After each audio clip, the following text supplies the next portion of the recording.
Hello, Ram Ram. कैसे हो आप सभी? आशा करती हूँ मैं आप सभी ठीक होंगे। तो स्वागत है आपका मेरे YouTube channel study at age 33। तो जैसे आपको पता है मेरे हस्बैंड आर्मी में है, मैं क्वार्टर में रहती हूँ। जहाँ मैं रहती हूँ वो नागालैंड का एक दोयांग एरिया है। तो यहाँ पर ना बुक्स की कोई फैसिलिटी नहीं है, कोई बुक शॉप नहीं है। यहाँ से अगर हमें कोई मार्केटिंग करनी होती है ना तो वो 2-2.5 घंटे के रास्ते से हमें करनी होती है।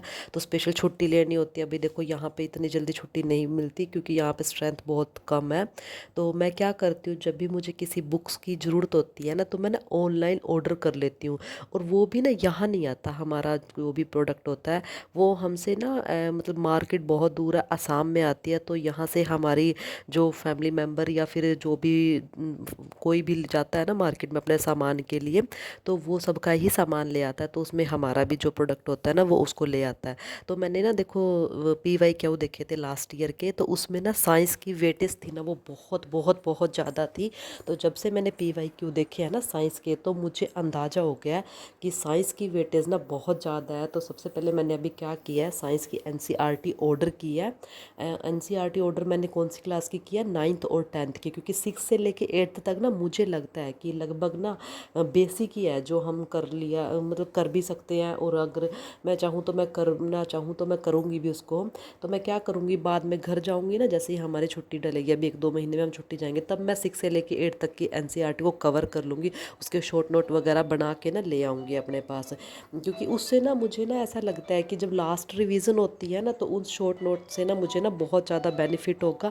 तो अभी इस टाइम मैं क्या कर रही हूँ कि जो मैं ले रही हूँ ना ये प्रॉपर तरीके से नोट्स को, मतलब जो ये मैंने NCERT मंगवाई है 8th और 9th की, तो इससे ना मुझे ना एक बेनिफिट मिलेगा कि जो लास्ट में बॉक्सेस होते हैं ना मैं उसको ना IMP करके ना पढ़ लूँगी। तो देखो मैं ना हमेशा यही कहती हूँ, अगर आपने स्टडी को स्टार्ट कर दिया है ना तो एक अच्छे तरीके से करो। तो देखो मैं NCERT पढ़ रही हूँ और जो भी मुझे इसमें मिलेगा तो मैं ना प्रॉपर तरीके से IMP लिख करके उसको ना अंडरलाइन कर लूँगी। और मैं हमेशा स्टॉप वॉच के साथ ही स्टडी स्टार्ट करती हूँ। मैं आपसे भी यही बोलूँगी कि जितना आप दिन में दे रहे हो ना अपनी स्टडी को, उसको नोट करो कि हाँ आज मैंने 4 घंटे दिया, कल मैं आधा घंटा और एक्स्ट्रा बढ़ाऊँ, फिर मैं परसों मतलब घंटा और ऐड करूँ उसमें। धीरे धीरे अपनी ना जो मतलब दिन की प्रोडक्टिविटी होती है ना उसको ऐसे बढ़ाना शुरू करो। तो देखो मेरे मैं कैसे बढ़ाती हूँ, पूरे दिन में कैसे स्टडी करती हूँ। मुझे बहुत अच्छा लगता है अब स्टडी करना।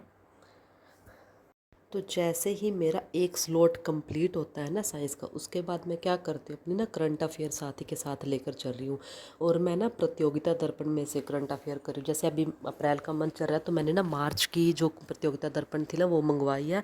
उसमें से ना मैं हर एक टॉपिक को ना एक अच्छे तरीके से पढ़ती हूँ, क्योंकि देखो जब ना हमारा मेंस का एग्ज़ाम आता है ना उसमें आपको पता है एक पैराग्राफ में ही हमें आंसर लिखना होता है।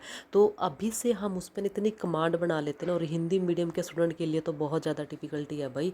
तो इसलिए मैं क्या करती, प्रॉपर तरीके से अपने करंट अफेयर को पढ़ती। और मैंने ना ये चीज़ देखी कि हमारे लिए ना सबसे आसान तरीका क्या है करंट अफेयर करने का। आप करंट अफेयर पढ़ो, ठीक है, जैसे भी एक टॉपिक को पढ़ते हो ना आप उसमें उसके बाद ना फैमिली मेम्बर के ना किसी भी मेम्बर को आप उसको ना बताओ कि आजकल करंट में क्या चल रहा है। देखो मैं तो अपने हस्बैंड के साथ ना डिस्कस करती हूँ 100%।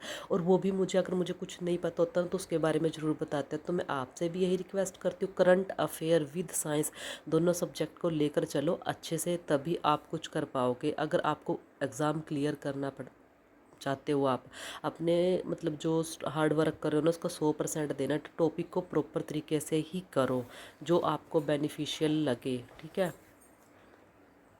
मेरा टारगेट रहता है कि लंच से पहले ना 2 घंटे की स्टडी को मैं कंप्लीट करूँ। देखो मैंने कर लिया है 2 या 3 घंटे। बीच में आज मैंने अपने टाइम को ना रोका था, मेरा बेटा घर पे ही था तो उसकी वजह से थोड़ा मैं कर नहीं पाई। तो देखो मैंने दिखाया है ना, तो 2 घंटे हो वैसे मैं 3 घंटे थे लेकिन 2 घंटे ही हुए हैं मेरे आज।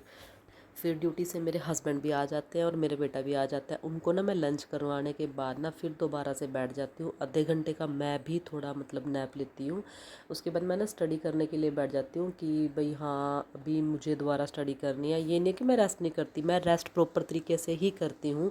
आधे घंटे का पूरा दिन में लेती हूँ ज़रूर, और मैं दोबारा से अपनी स्टडी को स्टार्ट करती हूँ विद स्टॉप वॉच और विद टाइम। मैं आपको दिखाती हूँ, इसमें कोई मैं फॉर्मेलिटी नहीं करती, क्योंकि सक्सेस होना मुझे है, ठीक है। मैं किसी दूसरे को नहीं बोल रही हूँ कि हाँ आप ऐसे ही करो, अगर जैसे आपके पास टाइम है ना उस टाइम को वैसे ही मैनेज करो, लेकिन दिन में 2 या ढाई घंटे देकर आप कभी भी एक अच्छा एग्ज़ाम क्लियर नहीं कर सकते। आपको उसको टाइम देना पड़ेगा, तब ही आप वहाँ तक जा सकते हो।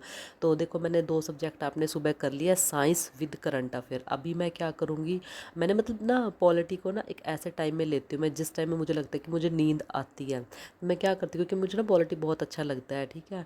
तो मैं, क्योंकि वो हमारी जो रियलिटी में चला हुआ है ना आजकल, उसी के साथ अटैच है वो, तो मुझे दोपहर को थोड़ा नींद आती है, तो इससे मैं क्या करती हूँ, मैं इंटरेस्टेड सब्जेक्ट उठाऊंगी तो 100% मेरी नींद भाग जाएगी। अगर मैं सब्जेक्ट ही ऐसा लूँगी जिससे मुझे नींद आएगी तो भाई और नींद और ज़्यादा हैवी हो जाएगी हमारे ऊपर। तो देखिए अभी मैं यहाँ पे पॉलिटी कर रही हूँ अपनी लक्ष्मीकांत से, मैंने इसकी एनसीईआरटीज़ कर लिया, अभी मैं स्टैंडर्ड बुक से कर रही हूँ, जो मैंने मतलब एक प्रॉपर तरीके से इसको पढ़ा है, अंडरलाइन किया है, तो मैं ऐसे ही पढ़ती हूँ, मुझे बहुत अच्छा लगता है कि मैं प्रॉपर तरीके से पढूँ। फिर उसके बाद मैं थोड़ा सा गैप लेकर रेस्ट लेकर फिर मैं अपना हिस्ट्री का स्टार्ट कर देती हूँ, मॉडर्न हिस्ट्री, मैंने इसकी भी एनसीईआरटी पढ़ ली है। तो देखो मैं शाम का टाइम हो चुका है लगभग, मैं अपनी पॉलिटी हिस्ट्री करने के बाद ना जो मेरा थोड़ा ना सब्जेक्ट जैसे इंग्लिश आएगा, हिंदी आएगा मेंस में, तो मैं उसकी भी प्रिपरेशन ना साथ ही साथ कर, मैं मेंस की कर रही हूँ अभी, क्योंकि अभी ना कोई नोटिफिकेशन नहीं आया प्री की, अभी मैं थोड़ा हल्के हल्के से तैयारी कर रही हूँ। तो देखो शाम के 6 बज चुके हैं और मेरा जो स्टडी का हार्स है ना कम से कम वो 6 घंटे हो चुके हैं, 6 घंटे 9 मिनट। अगर मैं एक हाउस वाइफ होकर, एक बच्चे की माँ होकर अपने लिए दिन में 9 घंटे निकाल 6 घंटे निकाल सकती, तो आप भी निकाल सकते हो। अभी मैं 2 घंटे और स्टडी करूँगी। अगर आपको मेरी वीडियोज़ अच्छी लगती है तो प्लीज़ मेरे चैनल को सब्सक्राइब कीजिए। Thank you.